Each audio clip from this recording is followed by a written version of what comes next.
귀한 찬양 너무 감사합니다. 근래에 듣기 힘든 귀한 찬송이었습니다. 오늘 추수감사주일인데요. 사실 추수감사주일과 좀 잘 어울리지 않는 책 한 권을 여러분에게 소개함으로 제 추수감사주일 설교를 대신하고자 합니다. 책의 제목은 한나의 아이라고 하는 스테니 하우어스라고 하는 신학자의 아주 내밀한 회고록인데요. 저자에 대한 설명을 좀 해드려야 되겠습니다. 스코틀랜드를 대표하는 인문학 강연이 있는데 기포드 강연이라 그럽니다.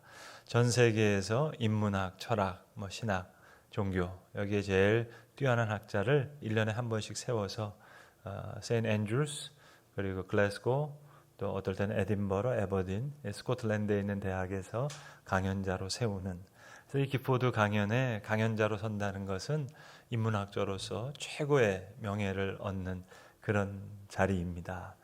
바로 2001년도에 신학 부분에서 기포드 강연자가 나왔는데 그가 바로 한나의 아이라고 하는 이 책을 쓰신 스테니 하우스 교수님이십니다. 이분은 개신교 신학자신데 미국의 유명한 카톨릭 대학이죠. 노스댐 대학에서 가르치시다가 노스캐롤라이나에 있는 듀크 대학, 남부의 아주 명문입니다.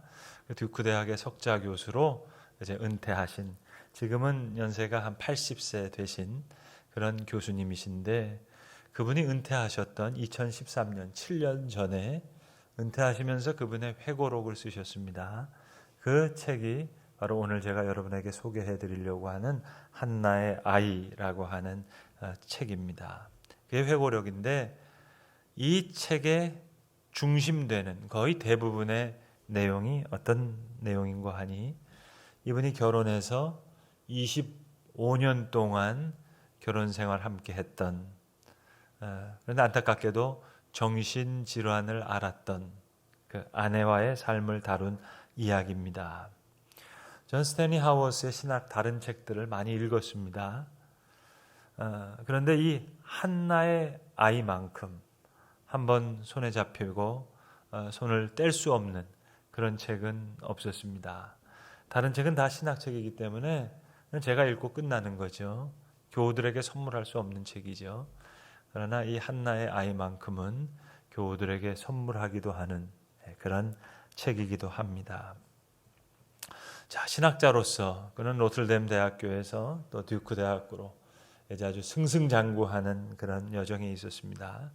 하지만 정신질환을 앓고 있는 아내와 함께 산다는 것 정말 힘든 일이었습니다. 올해 휴가 계획을 세울 수도 없습니다. 내년에 연구 계획을 세울 수도 없습니다. 그저 하루가 아무 일 없이 무사히 잘 지나갈 수 있을까?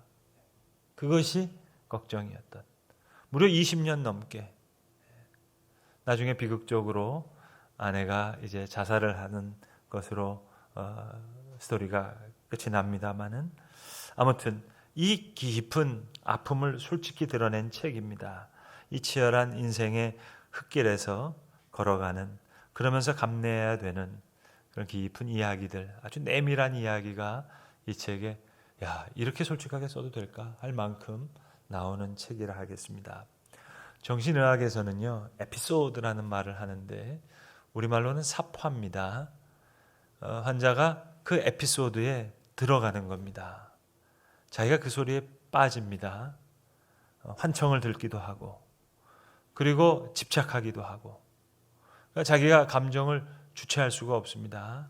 이런 에피소드가 1년에 여러 차례 나타나게 되는데 같이 사는 분이 세밀하게 관찰하면 한 2, 3주 전에 그 전조 증상을 알아차릴 수가 있습니다.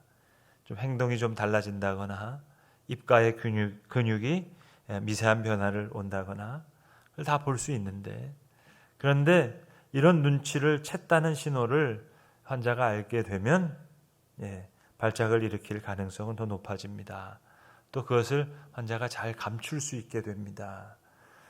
그리고 조증 상태가 예를 들어 양극단의 조울증이 있을 경우에 이제 약을 먹으면 너무 우울증에 빠지고 그러면 조증 상태가 그리워지게 되면 이거 약 먹는 것을 이제 숨기는 신용만 하다가 결국은 더 큰 다양하고 다채로운 변화를 일으키게 되는 거죠. 이런 경험들은 같이 사시는 분들에게는 참 믿기 어려울 만큼 잔인한, 그 잔인함 때문에 결국은 지쳐버립니다.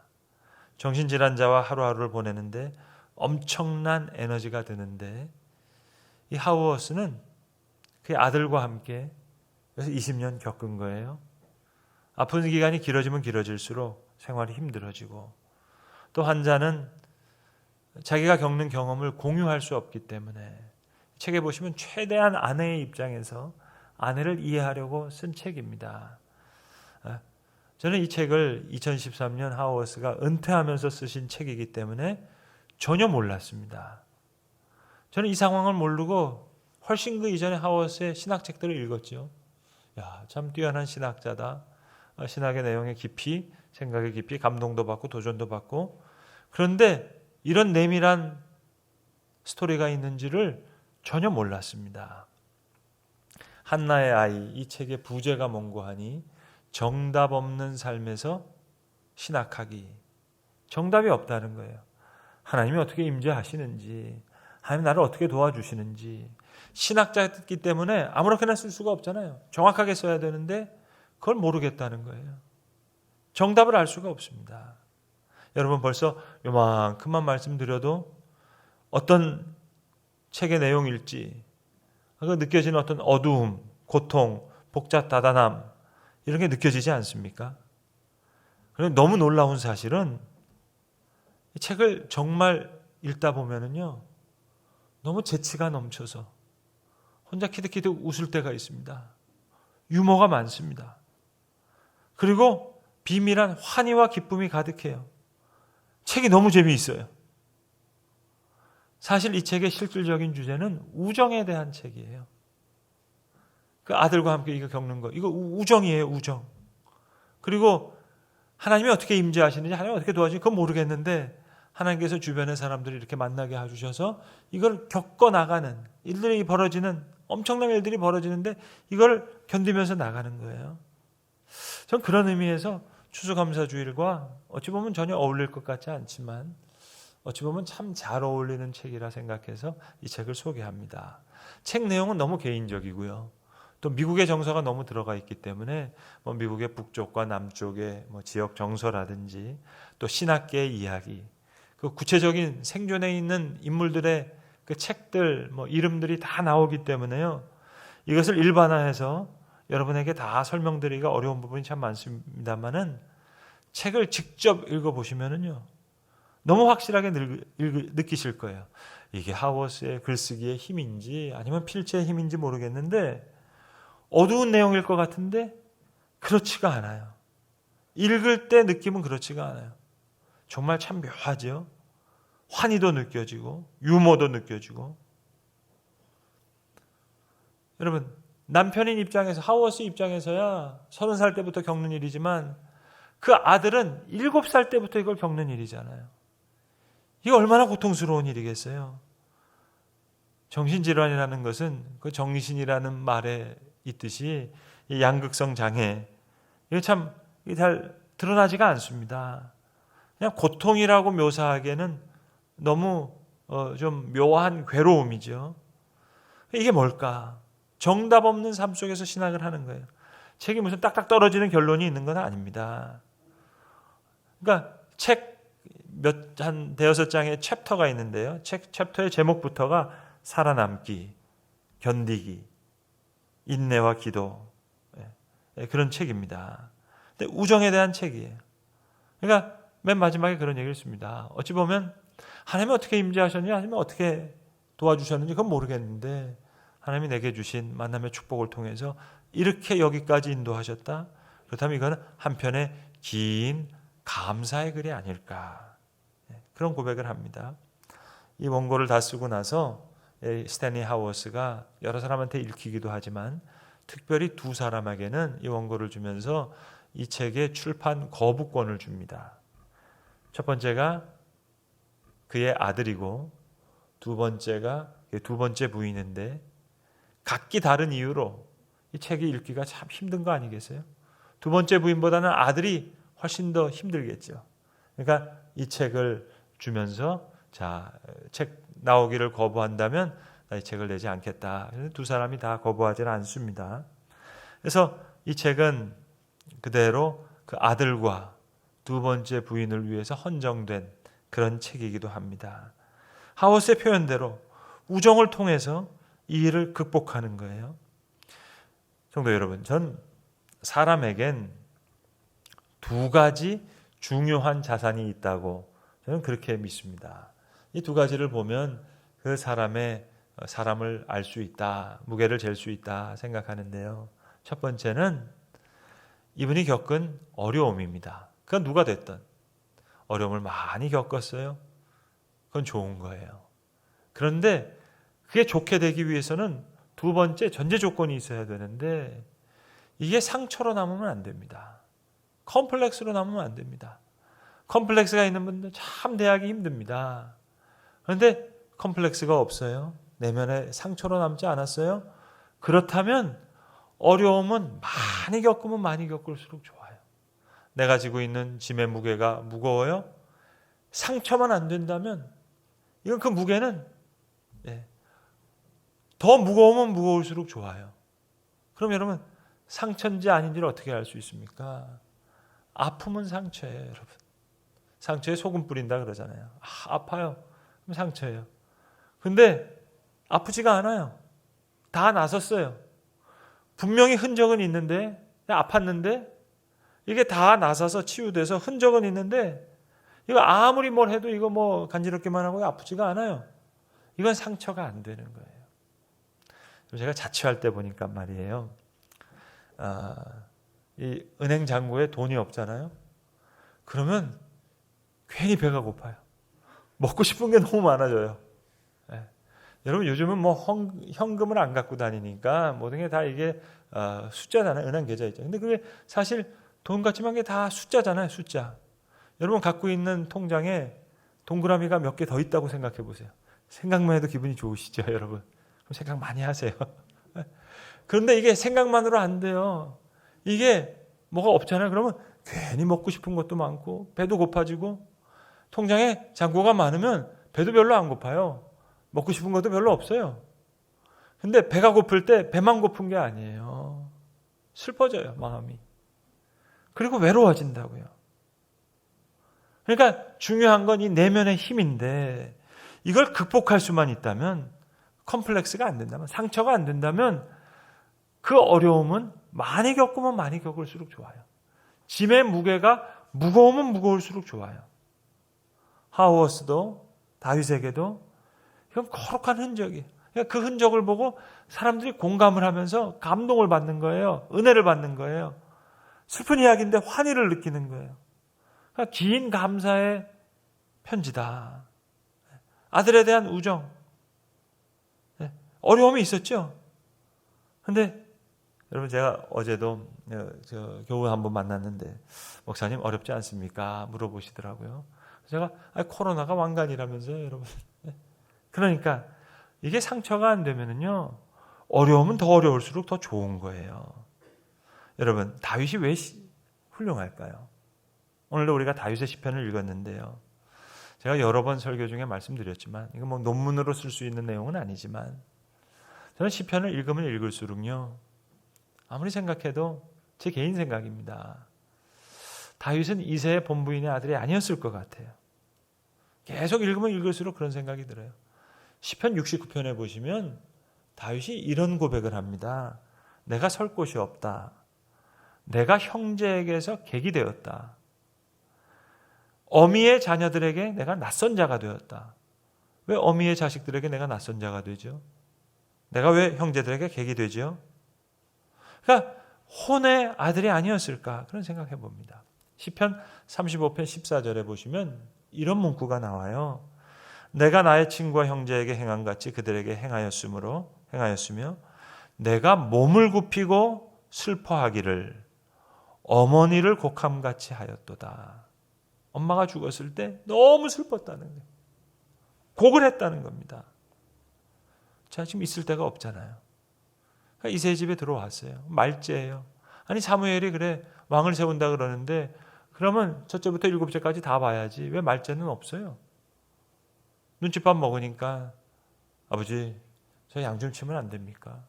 하루 이틀 치는 게 아니에요. 한 달, 두 달씩 양 데리고 나가서 치는 거예요. 할 수 있겠냐? 예.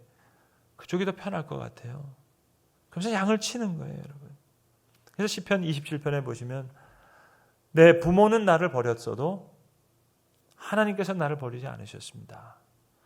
여호와께서 나를 버리지 않았습니다. 이런 문구가 나오거든요. 우리가 너무나 잘 아는 시편 51편이 있죠. 바세바와 그가 동침한 후에 나단이 그의 죄를 지적할 때 하나님 앞에 회개하는 유명한 시편이죠. 시편 51편.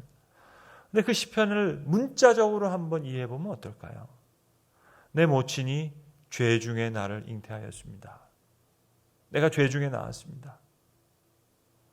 저주스러운 관계에서 내가 태어난 아이라면 저주받은 생이라고 생각했어요. 그래서 목동으로 양을 치면서 야, 양들 니들 형편이 나보다 더 좋겠다. 목자가 있으면 얼마나 좋을까. 그러다 하나님을 만나는 거예요. 여호와는 나의 목자시니 내가 부족함이 없으리로다. 그러고 보니까 내 인생이 저주받은 인생이 아니에요. 안 태어났으면 큰일 날 뻔했어요. 하나님의 은혜가 있어요. 그러니까 139편 같은 경우에 모태에서 하나님께서 나를 지으셨습니다. 그 어머니의 태중에서부터 벌써 지으신 것이 신묘막직합니다. 기묘하십니다. 그렇게 찬양을 하잖아요. 여러분, 다윗이 아둘람 굴에서 왕이 되기 전에 거기서부터 대장이 되잖아요. 여러분, 이게 이새의 막내 아들이 같으면 막둥이 같으면 이게 그 중에 대장할 수 있겠어요? 다 흙수저들 모여 있는 데인데 아둘람 굴 거기 누가 모이는 데입니까? 사회 불황아들, 조폭들 이런 사람들 모이는 데인데 거기서 어떻게 다윗이 대장같이 역할을 할 수 있겠어요? 다윗은 흙수저 중에 흙수저였어요. 그런데 상처가 없어요. 컴플렉스가 없어요. 어려움이 있었는데 여러분 상처가 없어요. 그렇다면 여러분 뭐가 필요하겠어요? 두 가지 다산을 다 가지려면 감사와 기쁨과 비밀한 환희. 오늘 본문에서도 여호와를 기뻐하라. 그가 너의 마음의 소원을 너에게 이루어 주시리라. 여호와를 의뢰하고 선을 행하라. 땅에 머무는 동안에 그의 성실을 너의 먹을거리로 삼아라. 먹을거리가 그리스도의 하나님의 성실하심에 있다는 거예요. 흙수저인데 상처가 없어요. 그가 이루시고 그를 의지하면 그가 이루시고 너의 의를 빛같이 나타내시며 너의 공의를 정의의 빛같이 하시리로다. 말씀드린 그 한나의 아이라는 책에 보시면요, 맨 마지막에 저자가 후기를 달았어요. 그 뭐냐면 이제 출판한 후에 몇 년 후에 다시 후기를 달았는데 한나의 아이 이후 나는 무엇을 했는가? 다양한 독자들의 반응이 올 거 아니겠어요? 그 반응에 답하는 거예요. 정말 눈물 흘렸습니다. 감동을 많이 받았습니다. 그런 독자도 있지만 이걸 왜 썼습니까? 이렇게까지 쓸 필요가 있습니까?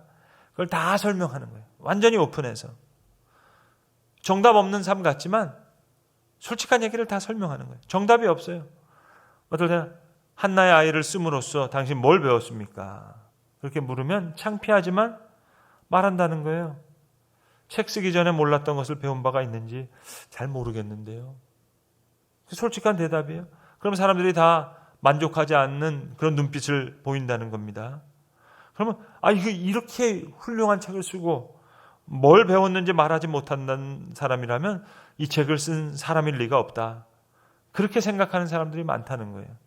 그런데 자기도 종종 한나의 아이를 쓴 자기를 생각하면서 과연 그 사람이 나인지 분명하지 않게 느끼는 순간도 많다는 거예요.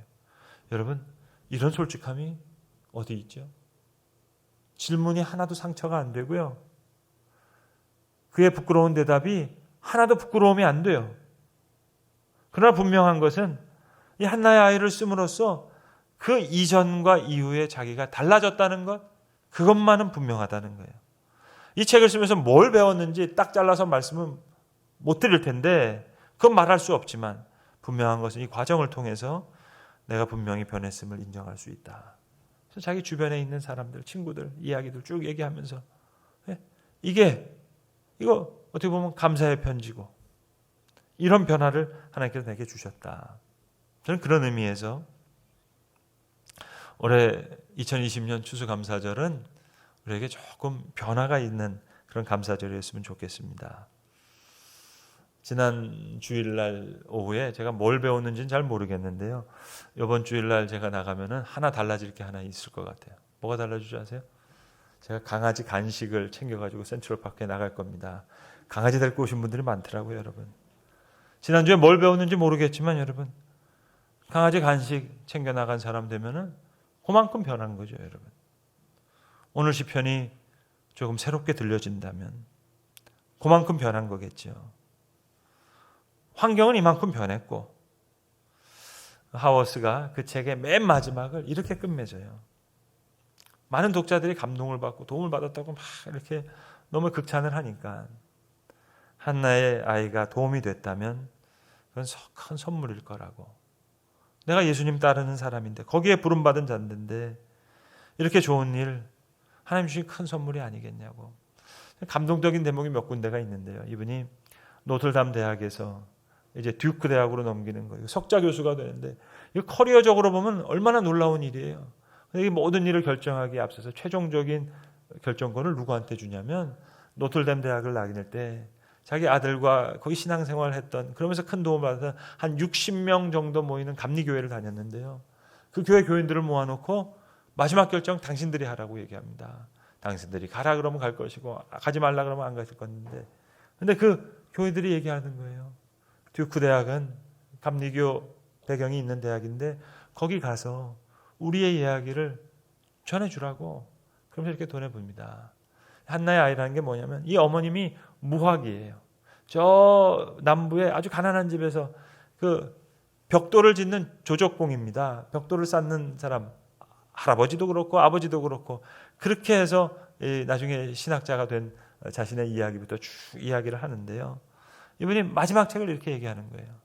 이 책이 사람들에게 도움이 됐다면, 부름받은 자에게 일어나는 좋은 일, 그리고 하나님이 주신 선물이라면 고로 한나의 아이는 내게도 좋은 일이다. 좋은 일이라는 거예요. 성도 여러분, 좋은 일, 선물에 대해서 올해 우리의 생각이 조금이라도 새로워질 수 있다면 그거는 우리에게 주신 하나님의 큰 은혜인 줄로 믿습니다. 기도하겠습니다. 아버지 하나님, 오늘 추수감사주일 우리가 이렇게 예배를 드립니다. 다윗과 같이 또 내면에 비밀한 기쁨이 있었던 그런 신학자의 내밀한 고백과 같이 오늘 좋은 일, 선물에 대한 그 이해의 깊이가 좀 더 깊어지는 올 2020년 추수감사주일이 되게 하여 주시옵소서. 은혜를 받는 자로, 하늘의 신령한 지혜를 얻는 자로 그렇게 살게 하여 주시옵소서. 우리 주 예수 그리스도의 이름으로 감사 기도드립니다. 아멘.